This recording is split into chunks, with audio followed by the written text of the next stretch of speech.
I'm going to start this morning by reading a blessing, which seems a bit the wrong way round, but you're not going to get away without a sermon, I'm afraid. Deep peace of the running wave to you. Deep peace of the flowing air to you. Deep peace of the quiet earth to you. Deep peace of the shining stars to you. Deep peace of the Son of Peace to you. Some of you may know that traditional Gaelic blessing, and it comes from a time when people could believe with all their hearts in the deep peace of creation. Humankind might rage and contend across borders and continents. Empires might rise and fall. Men and women might flower and die to be blown away like grass in the wind. But the running wave, the flowing air, the quiet earth, the shining stars, these things would endure unchanging, promising deep peace in their stability and their beauty and their purity. They were elemental things. They were part of the substance of the universe. Celtic Christians used to talk about the little book, the Bible, and the great book, creation.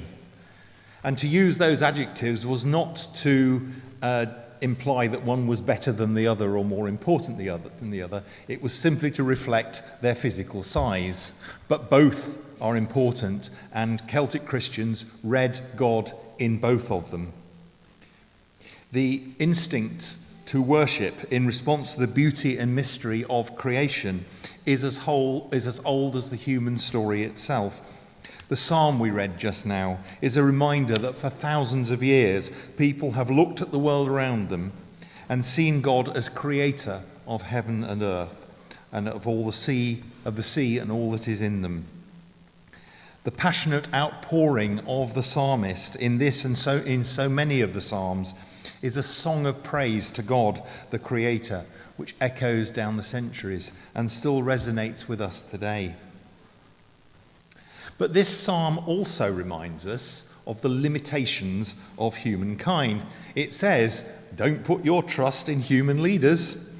No human being can save you, because when they die, they will return to the dust, and then all their plans will come to an end. That doesn't mean we can't trust anyone. We live to a large extent by trusting in other people. We trust the good faith of our friends and family. We trust in the train or bus driver to take us to our destination and not just simply to go somewhere else on a whim. We put our trust in doctors and teachers and clergy and even politicians to do their best within the limitations of their knowledge and their training and their own human frailties. And mostly they do remarkable things within those constraints. But all of them, if they are wise, recognize their own limitations. And this psalm is saying that we too have limits, that in the end we, although we are full of potential, are creatures. We are not the creator. And that's a timely reminder, because as a species, we have not really done very well at recognizing our limitations with regard to creation, with regard to the earth we inhabit and share with other species. The drive to get our own way, especially with regard to the consumption of resources, is really something that belongs to the terrible twos stage of infant development. But it is one of the most painful lessons of growing to adulthood, when we realize how little we really know and how much less we can command. The struggle to impose our will on everything around us, including the earth, causes grave damage to the environment, to other people, and to ourselves. Our tendency to assume that the universe is at our disposal, that it has no intrinsic worth other than its usefulness to the human species, has made us careless and irresponsible. The world's 7.8 billion, roughly, people represent about 1/1000 of all living things. And yet, according to a recent study, since the dawn of civilization, humanity has caused the loss of 83% of all wild mammals and half of all plants. And we are learning the hard way that our actions have consequences. The destruction of rainforests and the burning of fossil fuels lead to global warming. The pollution of lakes destroys localized ecosystems. Soil erosion and the loss of biodiversity causes floods, which then drown and bring diseases in their wake. And for people of faith, our misuse of the world is a kind of blasphemy. Because how can we pray to God the Creator with integrity when we are so cavalier with God's creation? I've got here in today's gospel reading, which we had at the first service, we hadn't at this one, but we had a gospel reading at the first service, which is the greatest of all the commandments. When Jesus says, "Love the Lord your God with all your heart and with all your soul and with all your mind and with all your strength, and love your neighbour as you love yourself." That's what Jesus says was the greatest commandment. And so that's really important for us as followers of Jesus to do. And of these, loving God is probably a bit more difficult because for most of us, God is an abstract concept. God is too mysterious to grab hold of. So to a large extent, we seek to love God through what has been revealed to us in God's creation and in our neighbours. We seek to love and care for those for whom people of faith are asked to have a particular care, such as the hungry and oppressed, the prisoners and the strangers in our land, the widows and orphans, all those who are most vulnerable, all those who are most at risk. And in our time, the earth, our home, is vulnerable and at risk. So to love it and care for it is an expression of our love of God as well as our love of neighbour. And there are a few things in particular about care for the earth that are worth noting because they are firmly rooted in love of God and love of neighbour. Firstly, they're about starting where we are, and that means starting with the small things. Sometimes the scale of the problems that surround us seems so great that it hardly seems worth bothering. But to encourage us, Jesus told a story about how the kingdom of heaven is like a tiny mustard seed which grows into a huge tree. The mustard seed in the Palestine of Jesus' day was a byword for the smallest possible thing. Nowadays, we might refer to the atom, or perhaps even something smaller, some subatomic particle. And both, whichever image you use, are so tiny that it's hard to conceive of the potential they contain. But they shift, they change in appearance and shape, they become different. And the possibilities for great change in what seems small can be huge. You may be feeling hopelessly daunted by the scale of the problems facing the world. You don't have to watch the news for very long before you see stuff about the enormous amount of plastic waste in the oceans, or huge swathes of rainforest being burnt or cut down to make way for industrial agriculture. Glaciers the size of whole countries melting away. What difference can you or I possibly make? But by giving us the image of the mustard seed, Jesus encourages us to start small, not to try to fix everything, but to fix something. So to make progress in tiny steps rather than sweeping gestures, maybe to eat a bit less meat rather than giving it up entirely, to make one journey on foot or by bus instead of going by car, to make one different choice when we shop, to write one letter to our MP, sign one petition asking for real action on climate change. So we start where we are. We start with what we can do. But we don't stop there. We need to also go on and make connections to the wider world. We are all part of extraordinary ecosystems, and our actions have consequences, not just for the natural world, but for people and places, both nearby and far away. One example of that is the way we shop. So buying local produce where we can, choosing fair trade products where available, working for trade justice are all an important part of caring for the earth.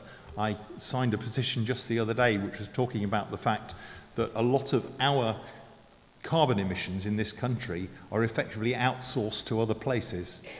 So we count the carbon that we emit directly, but we don't count the carbon emitted in other parts of the world through the things that we buy.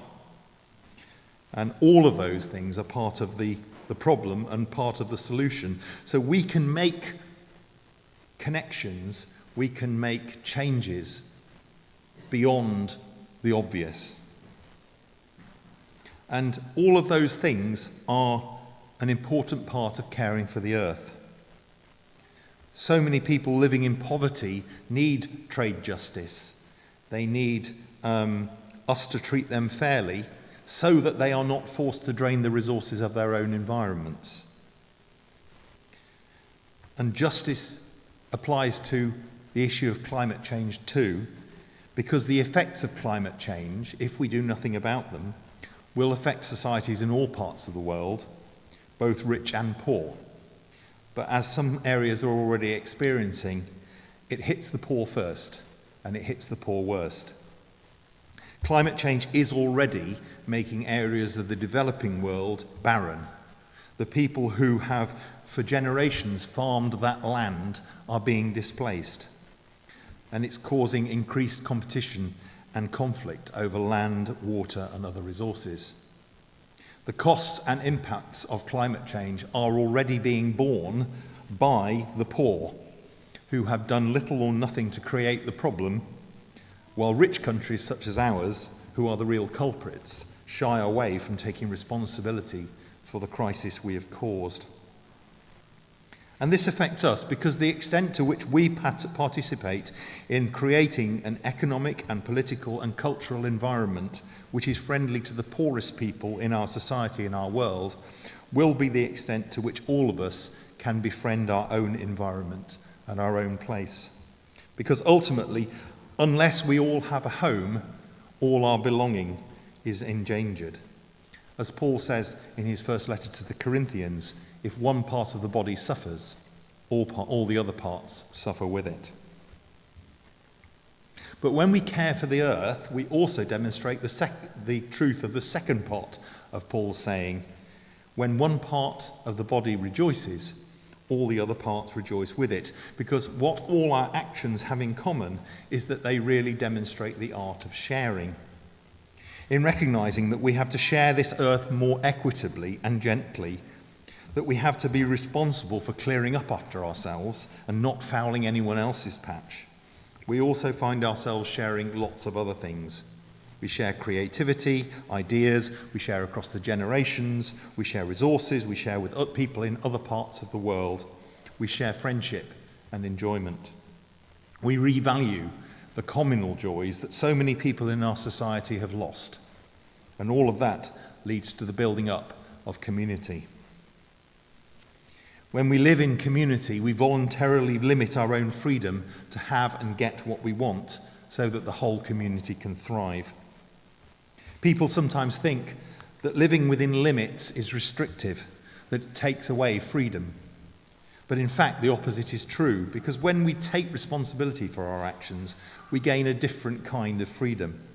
We may have fewer things, but we make less waste, and we have more room for imagination and creativity and discovery, and we go deeper into our spirituality. And that points to another way in which all of us can make a difference.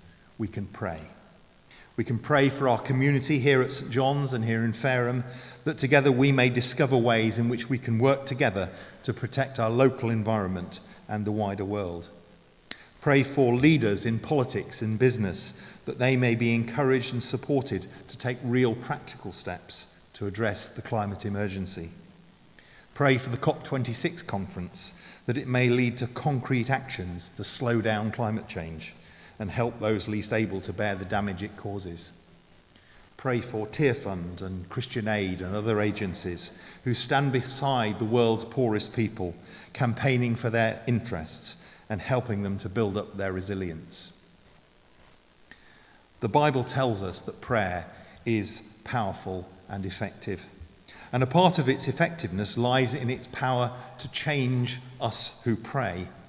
As you and I pray for the world to change, to become more sustainable and more just, it might just be that the fact of praying changes us into people who live more sustainably and more justly. It makes us a little more open to being part of the solutions for which we pray. It helps us discover the small things we can do. And through that, we start to become a part of the answer to our prayers. Walking hand in hand with God, who, as the psalmist says, upholds the cause of the oppressed, gives food to the hungry, and sets prisoners free. God, who created this wonderful world and invites each of us to join with him in the task of restoring and renewing it.